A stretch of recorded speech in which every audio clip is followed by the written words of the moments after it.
Hi guys, so hindi na nga kami kakain dito sa may Maragaha campsite dahil inabot na nga kami ng time kasi kailangan 10 AM daw naka-check out na kami. Kung hindi, mag-a-add kami ng 1,100 para sa additional na extension ng oras. Kaya ang ginawa nga namin, niluto nga namin lahat ng mga maluluto namin at dadalihin naman namin sa Mapanuepe. Kasi magsa-side trip nga kami doon. Chinek nga ni Michael yung layo nga dito, papunta nga doon. So nasa isang oras may lang siya, kaya naisipan talaga naming dumaan na nga doon. Actually doon talaga sana talaga yung pinakapunta nga namin, kaya lang nga naghahanap nga kami ng merong may activity. At sobrang aga pa din naman kasi para nga umuwi nga ng Manila, kaya yon talagang napaside trip nga kami papunta nga ng Mapanuepe. We're going na to Mapanuepe. Tama ba? Mapanuepe. Darahag, ano to? Marahata.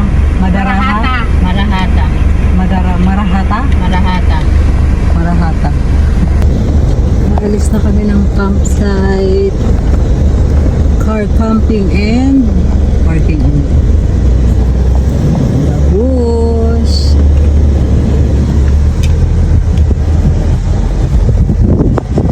Asok, tulog agad. Nakaano ng malamig na aircon, tulog agad eh.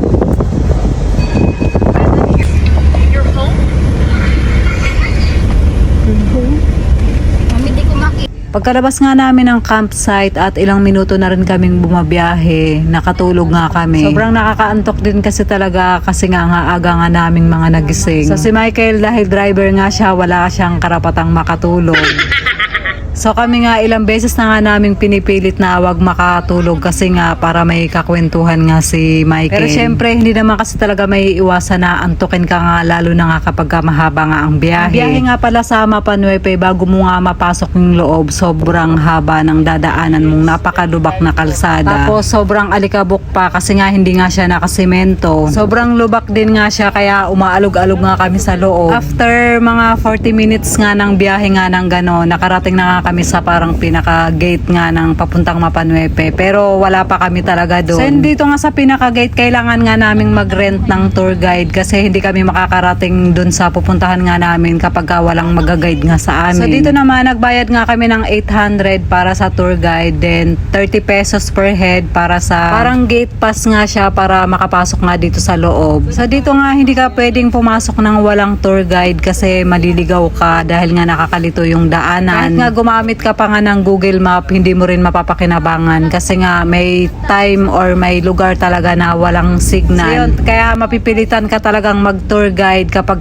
first time nga pumunta nga dito. So yung pagpasok nga namin dito, may kasunudan nga kami na 3 sasakyan. Yun, parang sinundan na lang nga nila kami, and sobrang lawak nga at napakadaming ang baka. So ito nga yung tinatawag nga nilang New Zealand ng Philippines. Kaya isa rin nga to sa mga tourist destination at pinupuntahan din talaga ng mga tao. Sobrang dami nga ng baka dito, as in talaga. Napakahaba ng biniyahe nga namin na puro baka lang yung nakikita nga namin. And itong lugar nga na to, nadaanan din nga siya ng lahar kasi nga sobrang alikabok talaga. Sa sobrang dami nga ng baka, parang wala na nga silang nakakain na damo kasi nga yung iba nga makikita mo talaga napakapapayat. Sa kabila, ito naman guys. Ito na si Daddy. Happy birthday to you. Gutom na kami. Kaya yun ni Everest. Ang galing naman ni Everest. Yung mga kasunuran namin, ang daya nitong mga to. Ang daya. Oh. Hoy, magbayad kayo Ay, hindi. Meron din silang tour guide meron nasa likod. Ba't ganun baligtad? Baka sinabi sumunod na lang po kayo dyan. Meron din eh. Mga ito. Oo.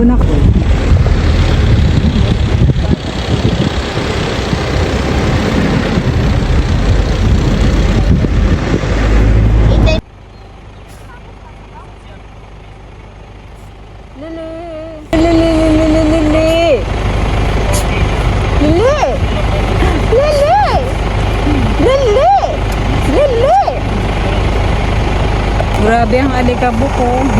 Kamuti yung sasakyan. Ano sobrang alikabok kasi. Guys, andito na kami sa news. Detail sila. Detail sila.